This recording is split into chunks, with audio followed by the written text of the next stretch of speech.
Un conflicto sin precedentes, bautizado, como decíamos, por Donald Trump y varios medios como la guerra de los 12 días.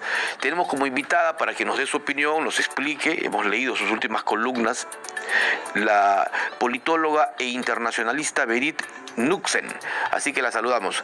Doctora Knucksen, buenos días, gracias por atendernos. ¿Cómo está usted? Buenos días, ¿qué tal? Correcto. ¿Cuál es su análisis? ¿Cómo está el mundo? Es una guerra para evitar que Irán se convierta en una potencia nuclear, ¿no? Pero hay una aclaración que siempre es importante. Dentro de las relaciones internacionales hay una teoría que es la teoría realista, ¿no? La teoría realista dice que todos los países buscan su supervivencia. Hay algunos que buscan ser hegemónicos, que podría ser China, que compite con Estados Unidos, pero dentro de esta supervivencia, dentro de Irán, lo que busca es, como nación religiosa chiita, que representa solo el 10% de las religiones musulmanas, ellos lo que buscan es la supervivencia de los chiíes, ¿no? Y así es como ellos forman el eje de la resistencia, que los hemos estado escuchando a lo largo de estos lamentables casi 2 años de la guerra que comienza en Gaza, que es la participación de Hezbollah, que es uno de los proxies o miembros de la resistencia de Irán. Están la Guardia Islámica de Irak, los hutíes en Yemen y el mismo Hamas son parte de este grupo que lo que buscan es apoyar a Irán. Irán lo que busca es la supervivencia de los chiíes.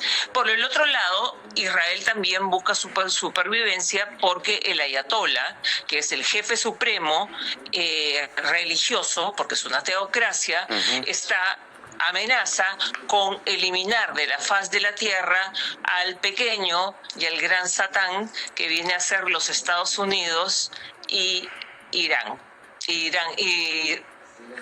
Israel. Entonces, así es como se inicia esta guerra. Afortunadamente, esta guerra terminó con estos ataques que vimos, o sea, esta guerra de los 12 días, al día 10, fueron los ataques de Estados Unidos a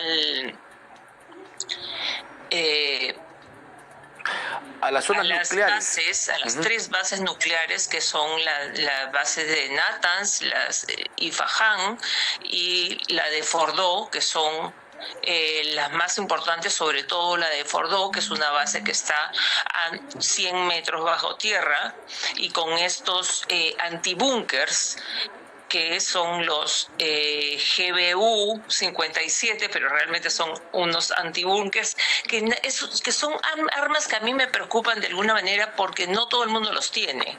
O sea, no hay quien tenga estas armas nucleares. Es una suerte de exclusividad norteamericana. Es una suerte de exclusividad norteamericana. Sí, bastante bien dicho, ¿no? Bueno, el hecho es que estas antibúnker, como funcionan, es que primero se lanzan desde un avión, pesan 13 toneladas, o sea que cualquier avión no puede llevarlo, y tengamos en cuenta que los aviones salieron desde los Estados Unidos, ¿no? Desde Missouri, que son más de 11.000 kilómetros, son 11.000 kilómetros más o menos hasta Israel, y han estado reabasteciendo gasolina a lo largo de todo el camino. Fueron 125, o sea, la flota era 125 aeronaves reposteando gasolina a lo largo del tiempo. O sea, la logística ha sido impresionante. Finalmente llegan a su objetivo, ¿no? Luego de que submarinos que estaban estacionados en el Golfo hubieran atacado con misiles las instalaciones de Infaján, que son bastante más al sur, y luego estos aviones, los B-2, con estos misiles antibúnker, atacan primero Fordow y luego Natanz, se lanzan 14, o sea, son 7 aeronaves que cargan cada uno 2 búnkers, 2 antibúnkers, bombas Correcto. antibúnkers o misiles antibúnkers, y llegan hasta, y esta operación dura 25 minutos. La venganza de Irán, y ahí entendamos un poco, porque eso confunde a la población. Sí, adelante. Irán ha sido atacada de una manera muy, muy fuerte.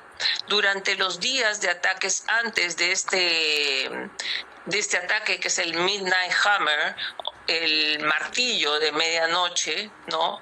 Estaba la operación que había diseñado Israel, que es la operación León Ascendente. Y en esta operación de León Ascendente, Israel había tomado dominio aéreo. Y esto es muy importante porque las guerras de ahora se pelean básicamente en el aire.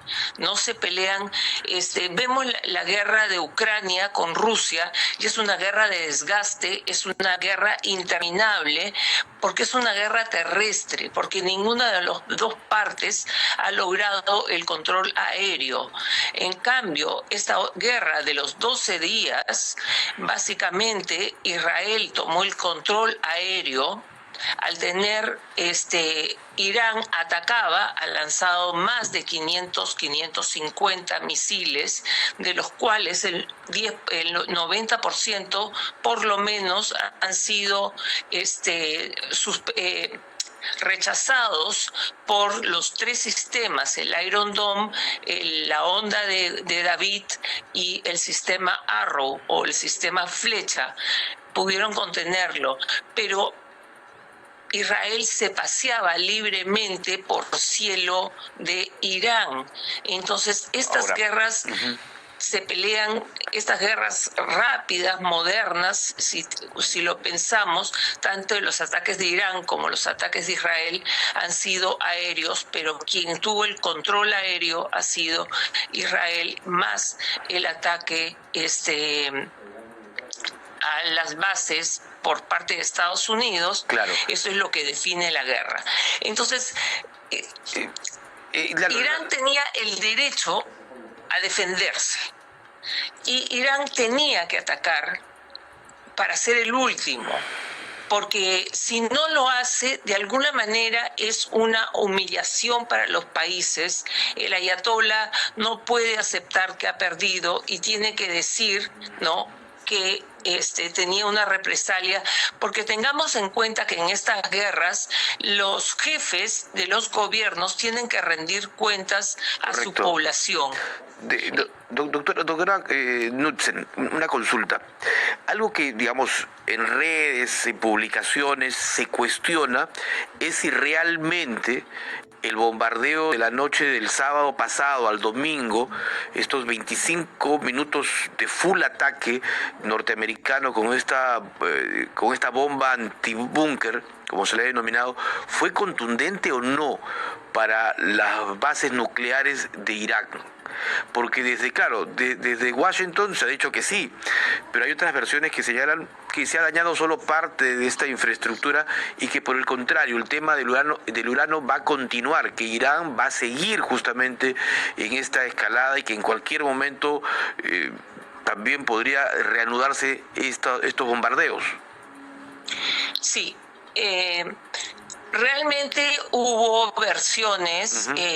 Por un lado, tenemos que tener en cuenta, ¿no?, que Estados Unidos, y especialmente Donald Trump, iba a decir que era un éxito. Claro.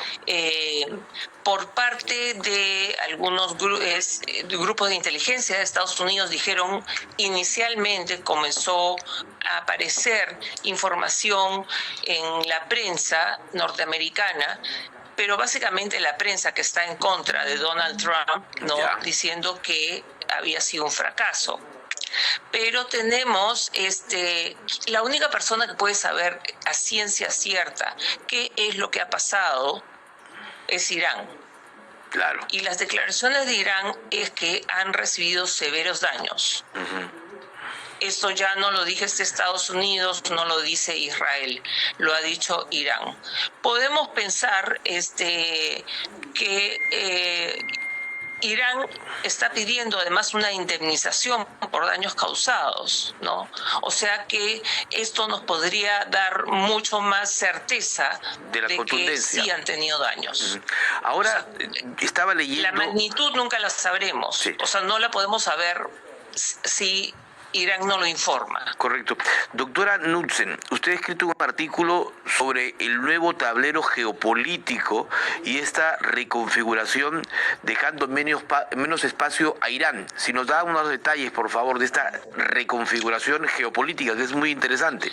Claro, lo que pasa es que en el mundo entero, vamos a hablar del mundo, tenemos potencias militares, no porque tengan, o sea, las principales potencias son número uno Estados Unidos, y lo ha demostrado claramente con este ataque del martillo de medianoche. Es algo que nadie tiene ese nivel de aviones que pueda cargar 26 toneladas, ¿no?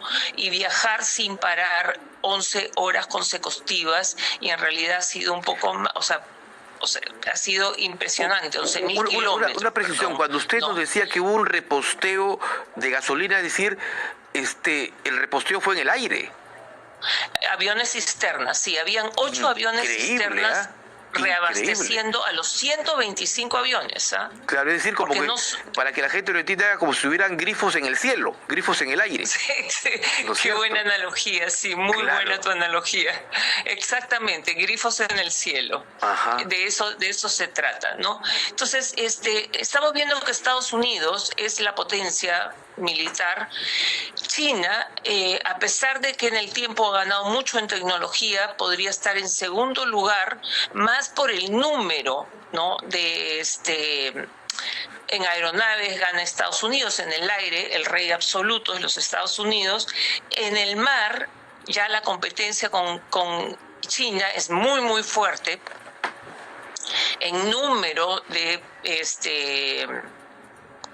barcos, digamos, de navíos, China podría estar número uno.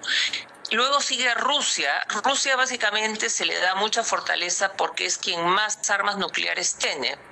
Pero bastante cerca podría estar Irán, y era uno de los más fuertes en Medio Oriente. En términos solo de misiles de largo alcance, en este momento, según lo último que he leído, Irán, que tenía unos 3.000 o 6.000 misiles de largo alcance, ya no llega a tener 1.000, ¿no? Se ha debilitado. Una guerra, o sea, nosotros pensamos en los aviones que salen, en los misiles. Los aviones y los misiles no hacen nada sin sistemas de radares o sistemas de comunicación. Y todo eso ha sido dañado para Irán. Entonces, sus pretensiones de competir con Arabia Saudita o de competir con otros países de la región definitivamente se han minimizado. Entonces ya no, o sea, van a pasar muchos años y esperamos que para ese tiempo los ayatolas ya no estén, porque Irán es un peligro para la región. Ahora, ¿no? Yo quería hacer una reflexión ahí, que quisiera que usted me apoye. ¿Cómo entender que Irán destine gran parte o la mayor parte de su presupuesto en armamento antes que en alimentación, salud y educación para su gente, ¿no? Esto es increíble en un mundo como el que vivimos en la actualidad. Es que cuando hacemos análisis, o sea, yo hago análisis geopolítico, pero me interesa mucho ese tipo de detalles que estás mencionando, que son cruciales, ¿no? No es lo mismo. O sea, nadie debería tener armas nucleares. Quisiéramos que no se hubieran inventado las armas nucleares. Pero la calidad de el gobierno de Irán, que no respeta a las personas, ahí han matado, durante la guerra, han matado a... O sea, con estos juicios violentos porque creían que eran espías de Israel, han asesinado personas, porque ahí hay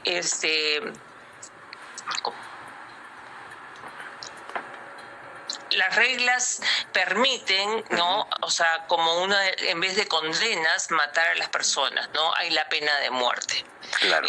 Por otro lado, la población no tiene libertad de expresión y pensemos que este país tiene 90 millones de habitantes, pero el PBI per cápita de la población es la mitad que el del Perú. Con la cantidad de inversión en armamentos, Claro. ¿no?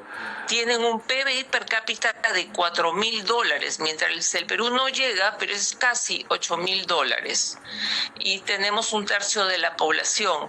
Entonces es increíble que un país, no es poca cosa la historia, la cultura, como país persa, ¿no?, de Irán es impresionante, pero los ayatolas se han concentrado en armamentos. Son una potencia en misiles. Sus misiles se los facilitaban a Yemen, que hasta el día de hoy sigue atacando a Israel. Se lo facilitaron a Hamas, porque de ahí vienen los misiles de Hamas, a Hezbollah, que es como su pequeño gran hijo. Digamos que para Irán ha sido un golpe muy, muy fuerte la caída de Bashar al-Assad en Siria, porque era su gran aliado, así que ha perdido un país aliado, un grupo como Hezbollah se ha visto minimizado, la Guardia Islámica de Irak, que es el país vecino, casi no lo hemos visto en este conflicto.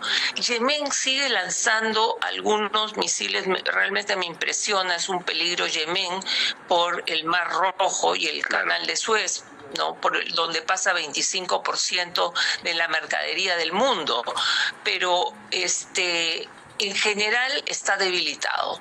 Entonces, competir contra Turquía, competir contra Arabia Saudita, que podrían ser las otras dos candidatos a potencias porque están luchando por esto, yo creo que es un proyecto postergado para Irán por mucho tiempo, ¿eh?